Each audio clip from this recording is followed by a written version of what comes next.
जय श्री राम, हर हर महादेव, जय शंभू, नाराय तकबीर, अल्लाहु अकबर, हेलोलिया, नमो बुद्धाय। यी शब्दहरू एउटा समुदायले अर्को समुदायप्रति देखाएको डर हो कि यी शब्दहरू, यी नाराहरू राजनीतिक नारा हुन् कि यी शब्दहरू उत्तेजना फैलाएर द्वेष फैलाउने शब्द हुन्?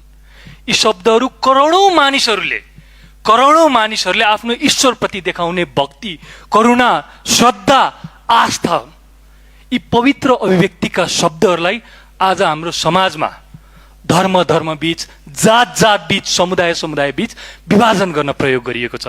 आज यी शब्दहरूलाई राजनीतिक शब्दको रूपमा, राजनीतिक नाराको रूपमा प्रयोग गरिएको छ। एकदमै सही कुरा भन्नुभयो सर। राष्ट्रिय स्वतन्त्र पार्टीका सांसद रहबर अन्सारीको कुरा साथीहरू तपाईले कस्तो लाग्यो? एकचोटि आफ्नो विचार कमेन्ट गर्नुहोला र भिडियो राम्रो लागे धेरै भन्दा धेरै शेयर गर्नुहोला।